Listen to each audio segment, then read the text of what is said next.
What's up, everybody? We're coming live from Red Hook at the Function House. I'm Mike Gentili, along here with Anthony Vitale and Johnny D. Hello, everybody. Tonight we have a very special situation here with the founding fathers of disco Brooklyn style. We have Danny Cole, Tommy Musto, and Ralphie D. And the reason why I think this is one of the more special situations with the Function House is where I think one of the questions we're going to ask almost everybody that comes through the door is, who was your influence and who were the DJs that were before you? And the reality, I would think, with the three of these guys is there probably weren't many because they were the first. So having said that. So, Danny, first question is for you.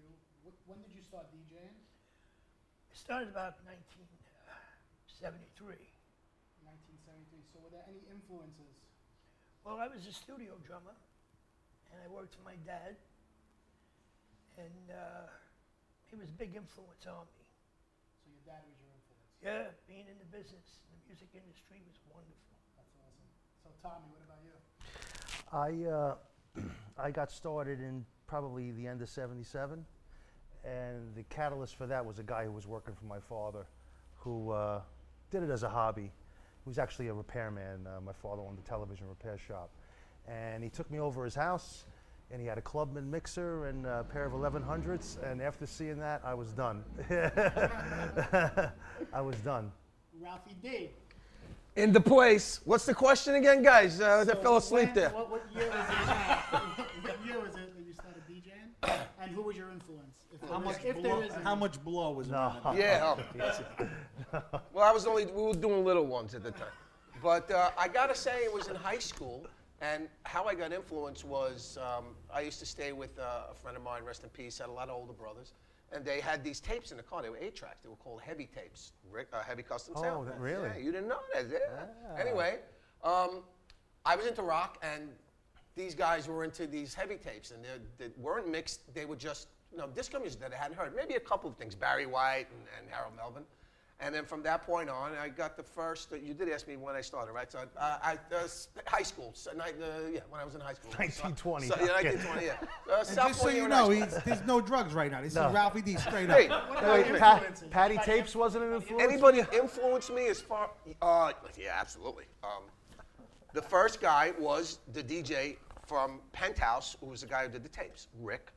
And then when I was like 15, a friend of mine around the corner took me to the first club I ever went to, Speaks in Long Island. And when I walked in that place, and the DJ, I walked right up to the booth, and the DJ, coincidentally, his name was Peter D'Agostino, no relation, because my last name's D'Agostino, no relation. And I was, there were girls all over the place, my friends, yeah, I'll be right back. I was like this. Just He's watching. still like and that. Once I saw it, it was actually like the first club I was in that I actually got to see this guy really, I was amazed, and I was sold immediately. I was done. So that gave you the itch. Yeah, that gave me the drive to like, wow, this is like really cool. Girls, liquor, The blow. music, the blow. I found my calling right there. And just a quick correction. I don't want to take the throne of beginning this, because I wasn't. I came after these guys. They're older than me. Yeah, absolutely. I admired them.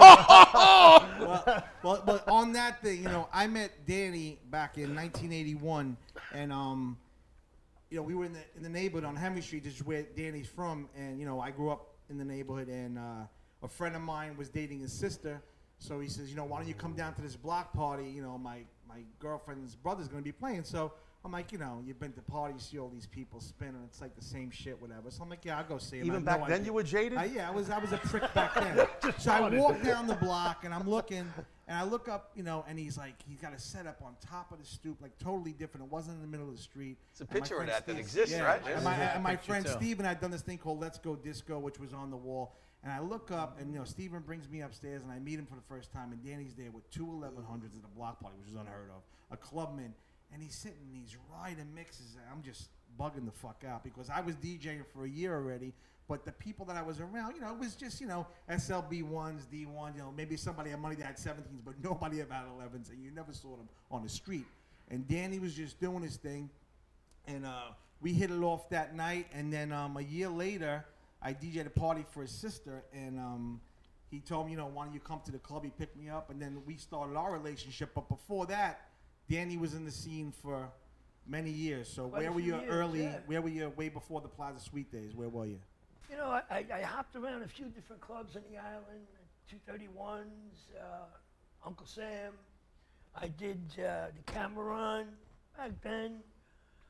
So I hopped around, but I never made one club my home. I was never comfortable.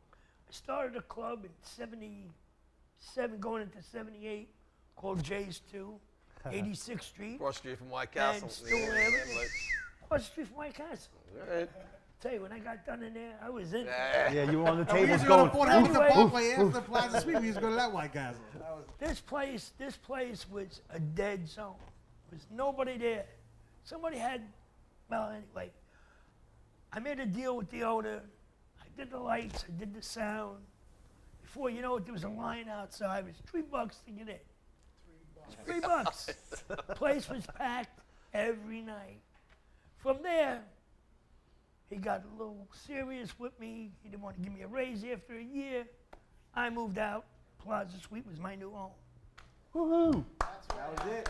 Yeah, that's history right there. That's history history. right there. Now- A lot of history. Now, Brooklyn switching, pioneer, right Brooklyn. Now switching to Ralphie, I always joke with him. I said, you know, when you used to go, if you owned a club in Brooklyn, you have to fill out your paperwork. So you know, do you have your liquor license? Do you have your cabaret license? Did you hire Ralphie D? Fucking guy was at every club. It might not have lasted, but he opened every club in Brooklyn.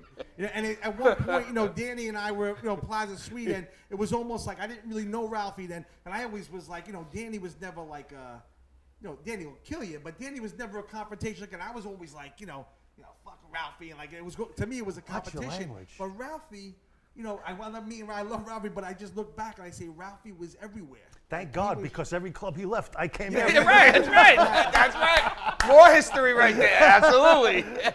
He goes, "What are you doing? I'm leaving here next week. You want to go?" And that more than one time, too. Meanwhile, I get to the club, it's like the crickets in the. Nah, not Yeah, really. we're Well, following him. Well, and then the funny thing, years later, my partner Nikki and myself, we went to 21 Hudson, and the guy said, we had a connection, I forgot, some wacko says, yeah, why don't you come over here and, you know, audition for this fucking whatever he was. So Nikki and I, we pull up, we bring 6 crates of records, we're dressed up, the whole thing. It's 4 o'clock in the afternoon on a Tuesday. We're like playing records, we're like doing all this kind of shit. This guy gets a basketball, he's throwing it through the fucking lights. oh, all this kind of Ziggy, shit. So we never hear back. Who opens a club? Ralphie there. Go there. He's wearing a t-shirt, ripped fucking sweatpants. I'm was like, Club I was D. wearing a t- It was just, but that was a Ralphie D. Ralphie just had that. The first one that you gave me was the Penthouse right before it closed. Yes. You were working That's there right. before it Daddy became. gave it to you right before Right, it closed. right before it closed, exactly. Well, I don't know where you went after No, that. they would change. They would no. Change it to pastels. There you go. Yeah. But what would happen? See, I don't want to get this the right way. When I would go somewhere else, I would try to put somebody in where I was that I knew. In case he had to go back. No. But hey, listen. A little Not insurance. for nothing. There was a lot of clubs. I would go back, and they were still good. But back then, clubs were clubs. There was so many people who would go around. We didn't have to worry about it. Today, the pie is so small. You go out and you leave a club, all of a sudden, it's like there's But not enough even people. then, it was very difficult to get a club gig. It Oh, was yeah. which is why I said, screw this. I'm going to go to the studio.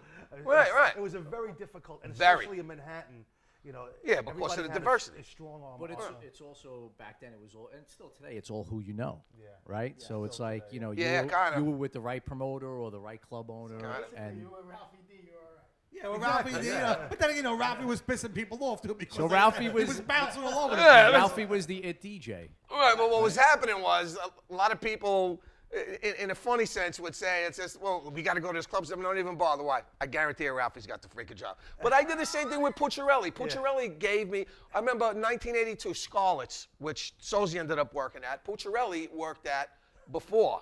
And what happened? I get a call one day. And these guys, none of these Ralphie. guys are Italian. Yeah, Ralphie, what are you doing? You're not working, are you? I was like, yeah, well, I'm working over here. Well, you know what? I just punched the shit out of the owner in Scarlett's.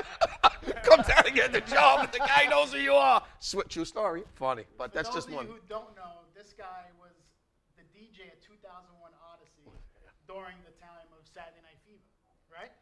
Talk about that. You know, I have a question. During the movie, the DJ they had play you actually resembles you. Like, why? Yeah, that I know the the- hair, right? But he got it because his afro was better. That was it. I understand why. Well, I had actually cut mine before, so yeah. I can't understand why. You had they to use had some soul someone- glow. Why they had someone play you that looked like you. I'll tell you this. Well, it actually wasn't like that. What had happened was the whole Odyssey thing was a total fluke. Nobody knew. Nobody had any idea that was going to be what it was. And for me, I got to say, it was the right place, the right time. I worked at a little bar called The Drift Inn on Coney Island. It was a small little place. And it was funny. At my cousin's wedding, I took the night off, and I had a blue crushed velvet tuxedo on with a bow tie. In him, when we're drinking, we're drunk. Come on, let's go out. Where are we gonna go? Let's go to Bay Ridge. Hey, it's at this place, Odyssey. They got that girl that sings that Doctor's Orders song. And all right, we walk into Odyssey. First time I ever went there. I was like, wow. You said, wow, aluminum. Yeah, I was. Oh, yeah, right. No, but I was really impressed. But I'm standing there getting a drink. What were the drinks? Like $2 at a time. Whatever. I'm there standing there, and I look on a DJ booth, and I'm like, I went to school with that kid, Mike Rella, and I'm trying to get his attention. I mean, well, remember, I'm DJing at this club, and he goes, yeah, come on up. And I walk in, and he's like, I was like, whoa, Mike, what's going on? How are you? And he starts telling me how he's the DJ there, and this and that, blah, blah, blah. 10 minutes later, the real DJ comes. Nothing against Mike, but Mike was holding it down. He would actually play like a half a night because it was the real DJ was the owner's son. But long story short, the whole movie thing came about with some guy. If you read the magazine article, Tribal Rights of Saturday Night, you can get it on the internet. But some guy, a writer, came in to see his mother and just came into the club and started to write the story. And then they just started filming. And obviously the John Travolta thing came from Welcome Back, Kotter. And I swear to God, I'm not going to lie. I met him once, and I said like 5 words to him. I never even knew the show. My little brother was the one who showed, because he had a lunchbox that said the Sweat Hogs. I had no idea. But I will tell you something. I had no idea. On Inside the Actor Studio, he mentioned those 5 words.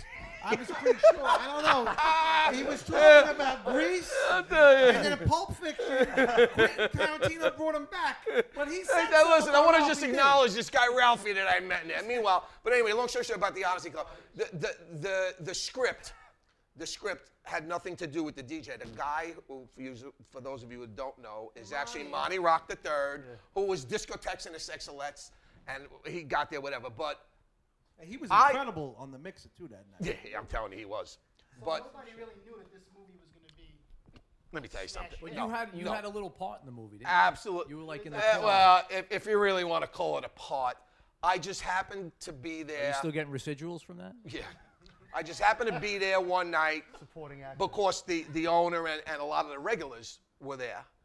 And I came, it was like a Wednesday, whatever. Anyway, and they were shooting the scene where he runs out of the place with the girl, and he says, this place is shithole. And he walks up, and all of a sudden I hear, extras, extras. And I was in the bar drinking, and he goes, you stand here, you stand here. Where were you, in the bar? Right to the In the right bar, as soon as you right. walked in? And he says, okay, I want another guy's position in my hand. He puts my hand on the wall, and I'm talking to this girl, and he says, John is going to brush by you. I just want you to go like this after he brushes you, look this way, and continue the conversation. I did it like 20 times. I was like, I'm in a freaking movie. That's freaking really cool. You know? Meanwhile, they cut the scene, and they never used it. But later on in the night, they had to go back and edit some dance footage, and I happened to be standing by the door, and if you really, really look, If you look close. they look really close. I had my freaking And actually, you know brown what? leather jacket on with the freaking But Keanu you wanna shirt know over, with a something? cigarette. You know, I have the Japanese laser disc of that. Right. And there's a part when she says, Tony, can I wipe your forehead? Were you the one who handed her the napkin? Because if you look, there's a fucking letterbox. There's a way you get in there. Only in letterbox format. And it's Listen, Japanese. It's quite apparent Ralphie missed his calling as an actor. yeah, you Listen, know what? Listen, I bought the DVD, the laser disc just for that. But the thing is, getting back to it seriously, it was just right place, right time.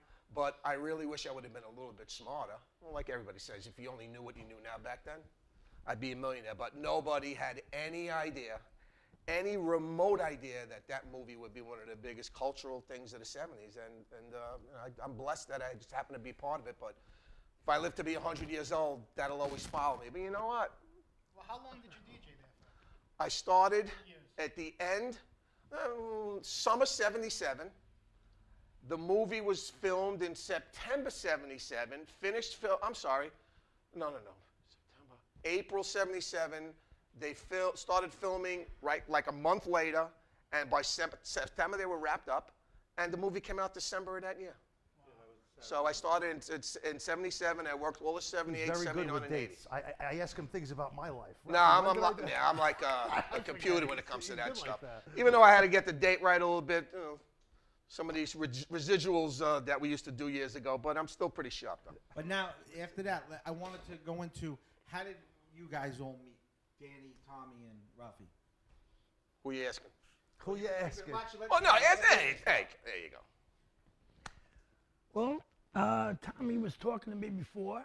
I had met Tommy many years ago, and in his father's store, which he just reminded me of. Yes.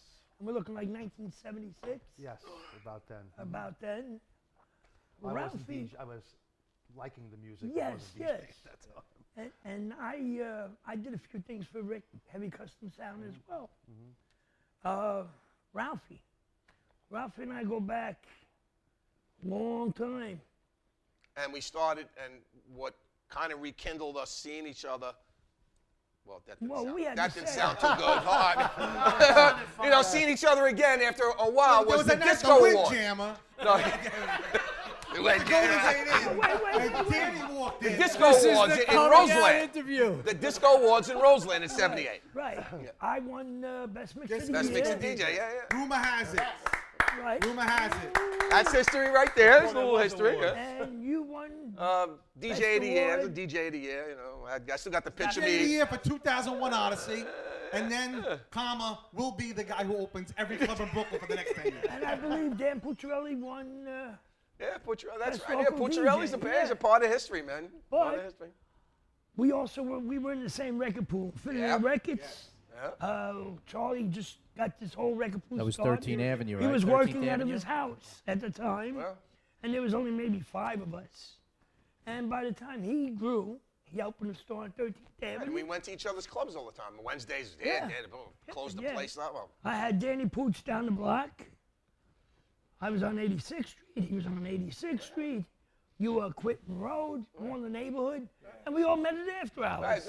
And we stayed hey, there. that's it. Right, I forgot about We that. stayed there for 2 Twice 3 as nice. days. Twice as nice. Oh, forget about it. Now we got that's another right. interview for another time. Let me just say this about Desiree. I would end Plaza Suite about 4, get out of there about 5, get in my car, go to West 6th Street to Desiree. Triple park your car. At the front door, there would be Big Mike standing there with a huge Johnny Walker Black. And he would look at me and say, "Hey, Dan, welcome. There's the booth. And you wouldn't Just see give him me for a half 4 hours. hour." I go up there, spin for a half hour, make everybody happy. Drinks around the house. Lines are coming out left and right. There we go. Whoop, there we go. Now We get- could do talk a about that on this show. Segway time. I have a segue. What I wanted to do, Tommy, you were partners with a guy when you did Dynamic Duo. You were partners with Tommy Sazi. Rest in It's peace. Sozi, but I call him Sazi because I'm 'Cause just that's that. what you I'm do. that guy. So tell me about Tommy, and then I actually met Tommy from Little League, believe it or not, Our didn't Lady of even know Grace. And I was actually partners with somebody else. I don't know if Nicky remembers, Robert and Basciani, Snake. We were partners. We were kids just starting out then. And then he went to pursue Major League Baseball, or tried to, and I became partners with Sozi. And then we started going around to all the clubs. And that's how I met you first. Actually, we didn't even speak to you then, but me and Sozi went to 2001 Odyssey. We wanted to hear a real DJ. And we used to sit there at the table and say, wow, he put those 2 records together and write them down. When he told me that, I was like, "You're telling me That you was- used to write mixes down?" I that was like wow, that's flattering. early Like, come on, that's 78 unbelievable. Wow, time. that's something. Yeah, well, late 77. And I don't know when we actually physically. I know when that is. I know exactly when that was. Yeah, all right, well, again. Let me know when you want me to say it, or go finish the story. So Sozi, we wound up joining Intermetro Record Pool. Oh. sure. No, first Intermetro Record Pool was on Lafayette and Spring, and we just so happened to meet Carlos De Jesus at that time, and Carlos got a kick out of us. We were like Laurel and Hardy. For those who don't know, Carlos De Jesus was the music director of WKTU Disco, which was one of the most influential disco stations in the world, and it was in New York, and so that was Carlos. And Carlos took a liking to us, and then eventually we started doing Paco's Super Mix and the other mixes of the show amongst a lot of other guys. But meeting Ralphie, I don't remember the exact thing. Hadars. Oh, that's right. How to can you beat the forget clock that, man? 12-inch. I happened to go out in Staten Island. I don't even know who I was with. Yeah, I don't remember either. I walk into the club and he's there DJing. So of course I'm a novice. I'm going there, start talking to him. Oh yeah, I DJ too, blah blah blah. And he was telling me that his monitor didn't work. So me being the technician, I went down there. I said, yeah, I'll fix the monitor. And he happened to be playing Beat the Clock. I said, you know what? If I fix that monitor, you give me that 12-inch. You got two of them. There you go. And that was That was the beginning, yeah. A little brain dead. And then after that, what you did, you, Sazi, and Ralphie, you did the 3D Mega Right. Mix for Tommy Boy. Exactly. Which is, I think that's like a nice, Yes. some history with that. Yeah. That tied in from that. I was working with Tommy and Ralphie was DJing. Of course, he had a much influence. We wound up getting together, and I did it in my bedroom. The Let me three of just us, if say, you remember that. Tommy Boy Records, founded by Tom Silverman. Tom Silverman did like a remix contest for like, whoever could put the mega mix of the whatever was out. So it was Planet Rock, Planet Rumors, Renegades of Funk, all that stuff. So then, that's when these guys got together and put it together. And every time, I can't hear Renegades without hearing Renegade. It's fucking stamped in my brain. So, I haven't heard the original mix that we did. I tell you the truth, I like the still have original it? better. Yeah? Yeah. So I get $50 a piece. I got three of them. No, not. Oh, you want the tape? After I we won can the help you. contest, we actually went to Tom Silverman's house, and Yeah. we wound up doing the work with all the masters. That at opened time. up that was And it was great. so funny. The guy who introduced me to DJ was the engineer's cousin, and the engineer turned out to be Double D of Double D and Steinsky. And they had won the contest that Tommy Boy had that same contest the incredible. year Yeah. before, Yeah. and Double D and Steinsky won, and I came in second. So that's what influenced it. Says, you know what, I got to come in first. It's like, but wait a minute, you know what? I think how I could get to first place, I'll get Tommy and Tommy. We'll all do it together, and it worked. He Boom, we used got me. first place. No, next I'm year. kidding. But that was a great experience. Yeah. We're in his house. Sinclair, I don't know, remember once, that? twice a week for a few weeks. Ripping apart of songs that It was a lot we of were fun. like. It was a lot of fun. We were like, We oh my all God, grew listen up to this hearing program. Oh these my songs. God, it was great. Hearing the So, original so what masters. made you guys get into the production aspect? Like, why'd you want to make records? Nobody would hire me in a club. No, I'm kidding. Ralphie was getting all the gigs. No, Ralphie was getting all the gigs. I always had an itch to be more technical and wanted to play. How I really got started DJing is from my paper route. I went and bought myself a fake Stratocaster, and I said, this is too hard, fuck this. And my brother was going to clubs, and he would be going out at 11 o'clock with his big hair and his checkered pants. And I started to get into it. He was playing, Barry White, James Brown. Oh, don't mention Barry White. In Yeah, front I of mean, this Yeah, guy. that's better for the last if one, anybody yeah. out there is looking for like the Barry The White real house Barry mix- White, not the no, remixes. If you want a mobile for a wedding, first, my last, my everything, Gentili's got like every version. He's got fucking extended mixes, radio edits. He got like the bar mitzvah version, the Sweet 16, the 50th anniversary one, whatever one you want. The only Gentili has them all. version, was saying. the only version I play is the one that Johnny made. That's it. That's the only one you gotta play. He made But the I remixes. didn't want to take the light. I want to give everyone. I want to spread it around.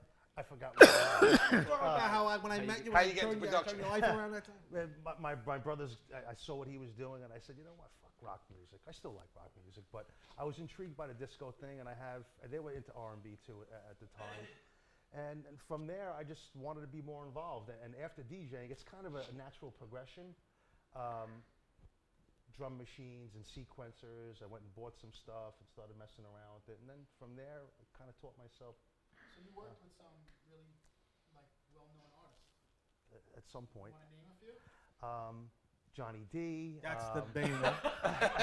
That's the Say pinnacle Michael right there. Jackson, Celine Dion. I just. I was fortunate enough to work with some cool people. I didn't actually get to meet many of them, but I worked with Michael Jackson, Gloria Estefan, John Cicada. John Cicada, Olivia Newton-John. Linda Another Etta. Day Without You. Yeah. Right? You did a remix of Just Another Day. Yeah. Celine Dion, thanks. You also Thank did an edit of BQE on Henry Street. Yeah, did you see Papa that? Super Mix. That was a big one. Yeah, I was very fortunate. That kind of, I guess one of the reasons why I really did that is because I didn't see myself being a DJ at 60 years old. No offense. That's it. But That's it. I'm not I was talking, you know. obviously. I got a good segue wait, for that one. obviously I was dead do wrong. I. Wait a minute, don't leave. I was dead wrong because people who I look up to are still DJing, killing it. Right. And if you So- would have asked any of us here, I'm sure, would we still be here today, considering coming from where we came from? I would have thought you were out of your mind. And Just to survive all the freaking, yeah. things. You know, and it's not like I'm not going to say that I'm a rich guy and I don't need the money, but it's just like it's just a part. It's in the blood. Everybody here is connected in one way or another, and if you trace those roots back, it's like really it's a pretty interesting Well, story. Like, yeah, I agree. And the perfect segue into this is that probably the reason why I'm a DJ is because of you guys. Because you Oh, guys. thank you. No. But in all Thank you very seriousness, much. you guys were influences on my brother, who was a DJ, who was then an influence on me to become a DJ. So it all starts from somewhere. So you guys are an influence to a lot of people. Thank you. So Ralph, I have a question for you. You transitioned from the disco into techno. yeah. Dare you? Well, there was, That's a crazy transition. Well, you disco well, died, well, if you know you that. actually had a real successful career as a techno DJ. Yeah, let me give you the quick version. A lot of people don't realize it, but there was a period that's called the disco sucks period. A lot of people don't really say anything about that. The only person I know that actually commented and in detail about it was Nile Rodgers. He was a very big part of it. But anyway, in the end of '79, early '80, the disco scene became distasteful because it was disco this, disco that. But a lot of R&B records were starting to happen. All those early, like Prelude. Shalimar, all the Prelude stuff, right? But right around '82, This is '83 your time. came You love that. which we call. I remember I called hip hop. I can't remember who named it, but they refer to hip hop as a term for rap. But Planet Rock was the biggest punch to the face in the music business because it went from slow R&B to this electronic thing, and the music took a different turn. I got involved in playing different music over the years. So I played disco, and then when the disco thing kind of like faded out, I started to play the R&B stuff in the early '80s, all the Staten Island clubs, and then through the mid '80s, all the free, the Planet Rock and all of that, and right, yeah, exactly. Okay, electro, right. In Europe, it was referred to more than electro. So then that became house, and now you're looking '87, '88. House became very pop. And it was at the time that Tommy and Frankie, Musto and Bones, all those records that they were doing on Fourth Floor and stuff started to become big hits. And the break goes on, Europe, right? and right, exactly. So now That's a I'm big hanging factor. out with these guys, and now Tommy, from him going in, having the studio, when Tommy started out with Silvio, rest in peace, gotta send a shout out, Silvio, we miss you. I started hanging out with them, and then Frankie, and then Lenny, and they were the first guys to go to Europe in the, like David Morales and those guys went in the house era. But Tommy and Frankie were the first, I gotta include Lenny in there, went into the first DJs in the techno scene. And Tommy had brought back something that changed my whole life. He showed me a video. What rave was that? Energy. Oh my God. I mean, how many people in the field? I still have that video. Mind boggling. Thousands, Here thousands. we are with kids Energy kids was from the name of the Brooklyn. rave? Kids from Brooklyn, right? No, we're talking about like hardcore techno. No, no, really, at, no. At the time, no. It was like housey. They were playing Black Box Black, and things yeah, like yeah. Pump Up the Jam. But what the the some of the whole records. catalyst about it was the people, the DJs in Europe were pushing boundaries. Remember, the sampling was big when it was just starting to come out, and these guys were sampling stuff, and I was like, whoa! So that influenced these guys, and they had the Muscle and Bones thing, which they blew up big in Europe, huge. But We're big here in strip clubs. Yeah, I used to. But- I called you. my transition from this disco to techno, there's a whole almost 10 years in between. But the techno thing, I started doing records at the time with these guys, and I happened to do a record called The Realm with Anthony Menino, Patty Black. Where Patty is Black. he? Patty I Black, wanted yeah. Patty, there was a spot here for you, but Yeah. I know Yeah. you We can't miss get you, your here. It's a experience, Tuesday. so I gotta The mention Moose it. tomorrow morning. I know all about that, but you're here in spirit. Dennis Pino and them, and it was called The Realm, and it was one of the biggest techno records of the early 90s. And then from that point, when you make music like that and people know that you're a DJ, it was the first time I ever went to England, and then all of a sudden it just happened from there. And I just started making music for the scene that I was getting booked in. And then later on, it got into, we happened to stumble on something with Lenny and I. We took the breakbeats, which were big in England, and Belgian techno, and combined it, and we made this EP. It was called English Muffin, Blood of an English Muffin, and it took off. And now we kind of like got into another genre at the same time with Joey Beltram and all that, and Frankie was doing that, and these guys were doing their thing. But once it got to the hardcore thing, it became, the people from us took it from us and made it faster and faster and harder and harder. And then I got kind of like semi-retired. I started a family, and then that brings me here. There's another spot. That's really why me and Frankie kind of split, because he was more into that, and I was more into that's a soulful good segue, R&B right? thing. There you go. And not to, I can't. Hopefully, my ex-wife sees this. Hopefully. I'm sure she's tuning in right now. Hopefully, you see? Hopefully. I'm sure she's tuning in right now. She came with us to England the first couple of times, and once she saw that, she Oh, goes, "You're not no. going back there." I said, "Damn well, you bet your ass I am."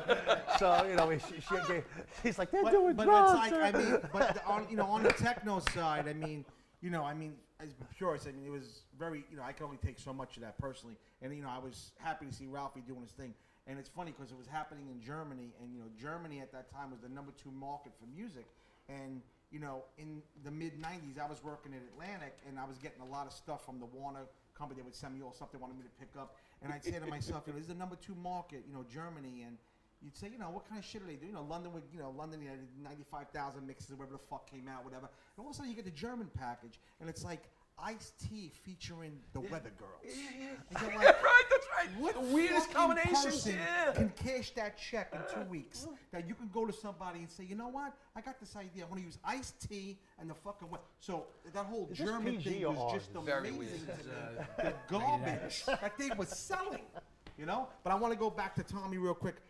We didn't talk about Silvio Tancredi and your whole thing, because last week we had Todd Terry here, which the interview disappeared, but we talked about Masters at Work, which Right. and those were your 2 records, the first 2 Masters Right. at Work records. If I may, just to kind of put things together with Lenny and Frankie, how I met Lenny was I was going to Kingsborough with corrupted Sozy, the poor with freak. Sozy, and we were on Lenny D. where is he? WKRB, the radio station there, and of course, we started doing this whole dance thing there.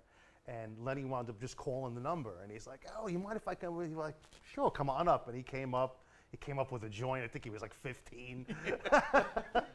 He was crazy. So that's how he wound up meeting Lenny, which led me to Frankie Bones. That's how that happened. But the Silvio thing. Getting to Silvio, I met Silvio through Bobby Davis from Shore Record Pool. When I left Intermetro, I went to Shore Record Pool in the Bronx, and Bobby Davis, may he rest in peace, the guy was all about the music, didn't care if you were white, black, Spanish. He was amazing. And there was a lot of great guys in that pool. But he happened to just mix For the Same Man, the BB Girls, which wound up being a very big record. The second single, Jungle Swing, Not so big. yeah. All right, leave it alone. But that's it happens. It happens. And that I have happened. a test That message, happened to but- be the first thing that I did for Silvio. Bobby hooked me with Silvio, and I started doing work for Silvio. And basically, what happened was there was another person there he was partners with in the studio. And one night during the night, he took all the equipment out. They had some kind of arm. It was Alan Shivik. For It's those not the $40. Very Tommy. legit guy. for those who know.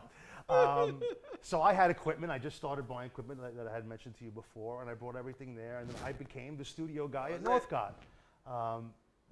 And from there, I was so intertwined with the business that we had to become partners, and that was about '86. And then from there, there were a bunch of sub labels. There was Atmosphere, there was Right. Fourth Floor. Well, there was- before all that, it was only Fourth Floor, Floor was the only label, our only label at the first but one. then you Yes. started to go into. Fourth Floor, the first record was a record that I did with Lenny. It was Everything Bamboo. It was about smoking pot, of course. What else would we make a record about? And we made a few others. You guys smoke pot? We used to. I And don't then Ralphie's first record was White Lines. And of course, I brought all the people that I was friendly with in to do this, and they were just learning. We were all just learning, having fun. And people, of course, brought masters to us to sign, and Masters at Work Todd, was you know. was really Todd at that time. And Mike Delgado. And Mike, and they let him use them use Yes. the name, which is how it happened. I have to be honest, and I tell the story all the time. When I first heard those masters, I'm like, this thing, the sound quality is horrible. Yeah. And I have to give Silvio credit. He goes, let's put it out. You like the way it feels? I said, I love it. The rest was history. After that, Black Riot and the rest of it. So sometimes your anal stuff can get in the way. Remember that, everybody.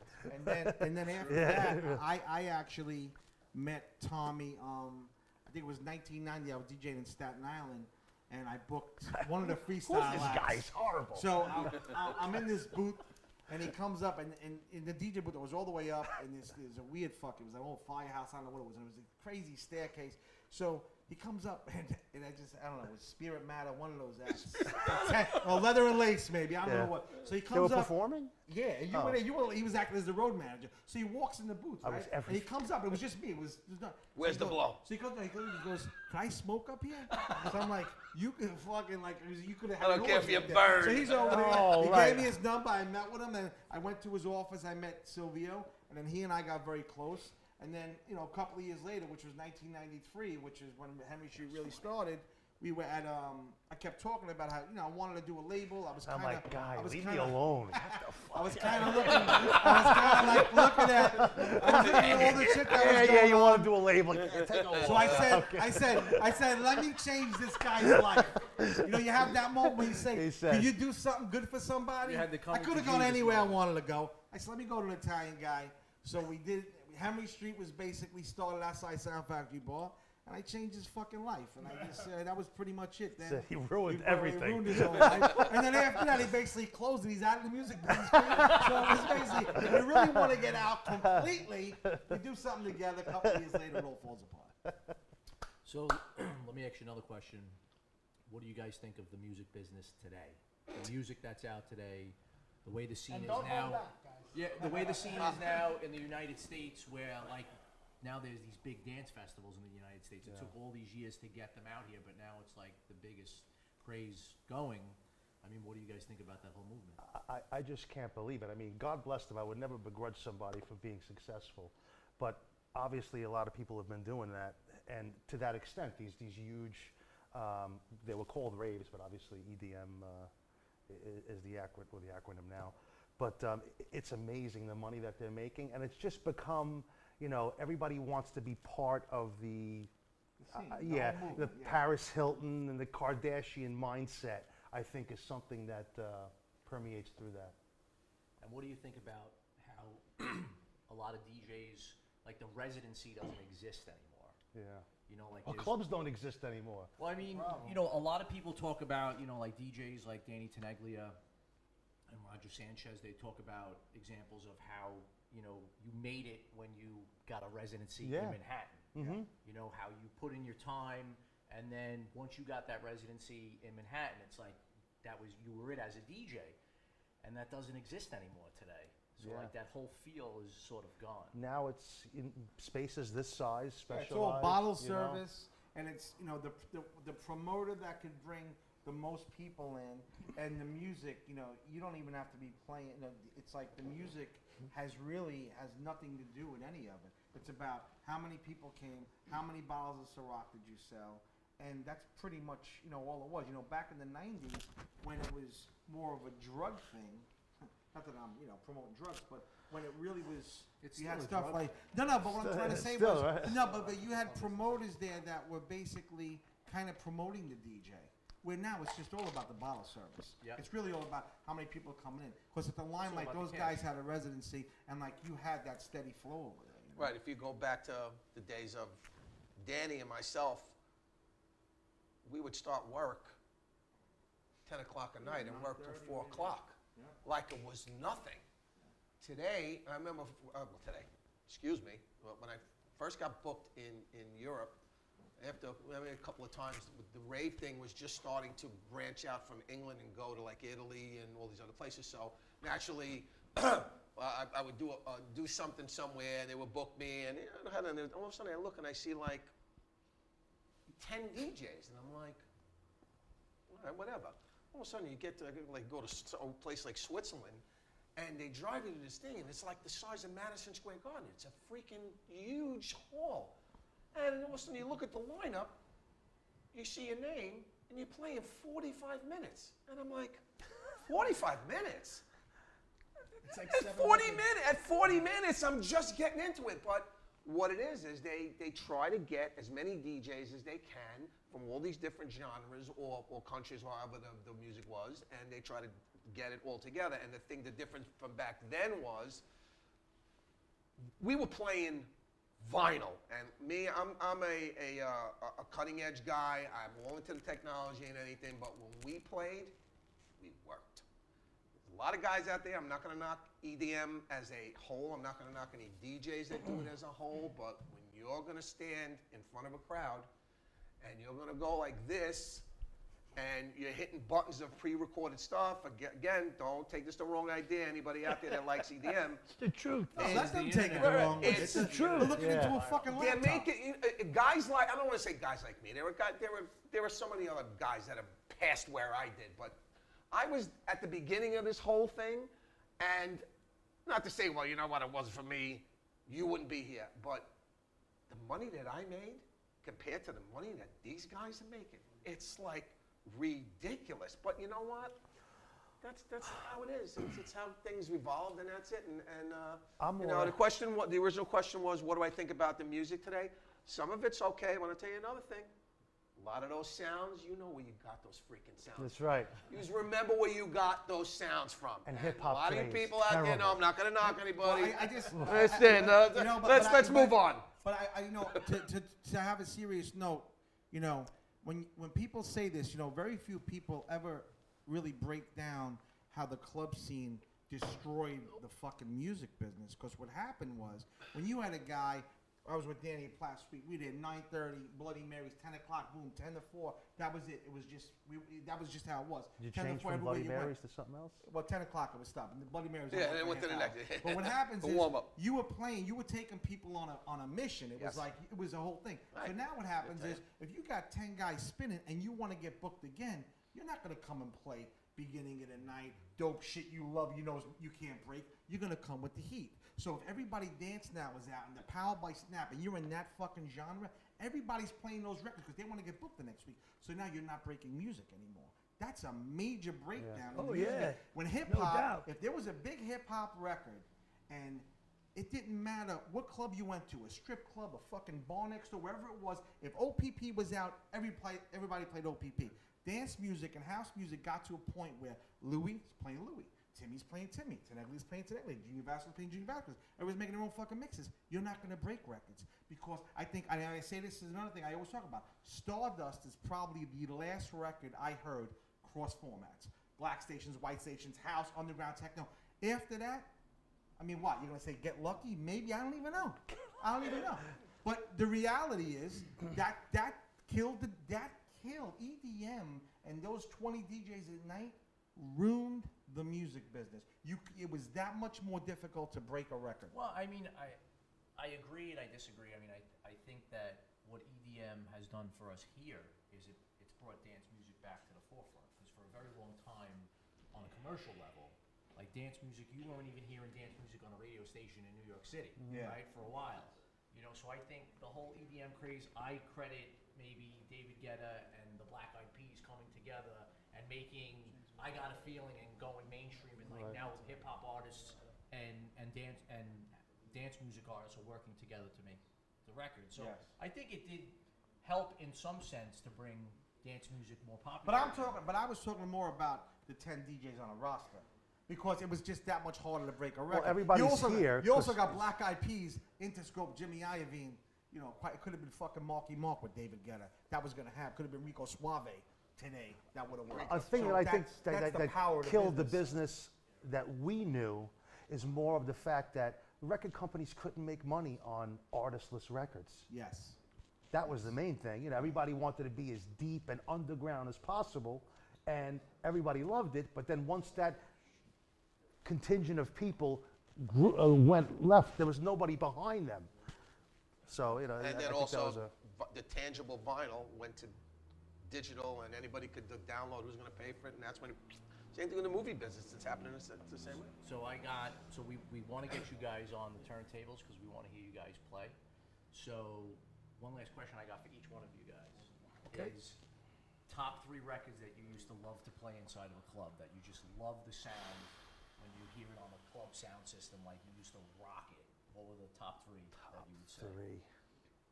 I'm horrible at that. Or even like top 1. Just name that one record that you used to love to rock. When you played that record, the dance floor was going nuts. I could tell. I even know She yours. has a way. There you go. Native love. The high fashion version. Right. That was Plaza Suite, yeah, absolutely. Clock has that like ageless sound. Yeah, oh yeah, no doubt. 1982, that was the height of And it. loving's really my game. Yes. Big. You gave me my first copy of that. Big. But I will say with Danny. He's what probably I- got 12 copies But now. what I will say is, yeah, because Danny wrote on his records. I don't like writing on my That's list. right. But Danny, I Feel Love. He wrote on his record. That's a big record for you. I Big mean, one. I heard you. Yeah. That's I always. Donna admired. Summers? Yes, Yeah. that was a big. Oh, Donna Summer. Summer. Donna Summers. Yes. That Come on, record, man. Ah, Oh, we yeah. got Nicky over there. He's cringing. that record was way ahead of its time. Well, you know Oh, what the biggest absolutely. Donna Summer fan is, right? You're wrong. My Uncle Sal is the biggest Donna Summer fan. You know what? No, my Uncle Sal. I think he still has pictures in his He bedroom. has, Music his is basement timeless. is dedicated to Donna Summer. So, Ralphie D, your number 1 song that you used to love to rock in a club. That's kind of hard for me to say because I've been through so many genres, but off the I top don't of even my know. head- Fucking large is he? Yeah. Pee Wee's Dance? That Huh? question Check I it had. out. Yeah, check it out. The All the party is people going. burning. Hey, listen, Nicky Rap, Club B, all those big rap tracks are paid in full. Come on, there was so many of them. But if I had The to show. the show, how y'all feel out there? Oh, here we go. No, Yeah. but you used to play Galaxy. Oh, I know yeah. that was a I big tell you what, you Galaxy. know, That's just- a that's great the first thing. track. I would That's a say great track. Galaxy by War, even today, all through that whole time, Oh, except yeah. maybe except Are maybe we during gonna the hear race. some of these right now? We're definitely gonna hear Absolutely. some. Galaxy War. Yeah, but Tom, he didn't. It's hard for you to pick Oh, one. let me How about- freaking finish over here. Oh, Well, wait, hold on. Wait. I just want to mention, I'm playing vinyl. I'm playing original. That's right. Yes. Danny Cole So is you're playing not gonna vinyl. hear. He's keeping You're it not real. gonna hear anything And anyway. oh, wait a minute. Hold on. Wait. He's modest, this guy. In September, Danny Cole is going to be one of the newest members of the Legends of Vinyl. Yes. Very great. And listen, I'm talking about. Big move right the there. man deserves it. He's a legend, this man. Why are they waiting until September? He didn't need. I think Listen. September they're doing it. Let me go on record, and I'm a pretty opinionated guy, and I'm very proud of you. You don't need that sheet of paper. I want you to get it. You're a legend. You've been a legend a long time. That's why we have you on the show. All right, let's go, Mike. Tommy, you want to talk about how it changed your life? Johnny changed my So life. if you can't pick one record that you used to I mean, play, how about one record that you made Work that it. you felt was Work like- it out. If I'll do the what record that I think sounds great in the club that really Hills of Kathmandu, Funhouse, 5 in the morning, Funhouse. T Connection, Oh, do man. what you want to do, Good Disco song. Circus. I mean, all those fun Monster records, Circus. yeah. Great track. All right, so everybody, we're gonna throw these 3 guys on the turntables, and they're gonna take us back, Brooklyn style. 3 Brooklyn pioneers: Ralphie D, Tommy Musto, Danny Cole. Live from Red Hook. We're at the Function House. These guys are going on now. We'll see you in a few seconds.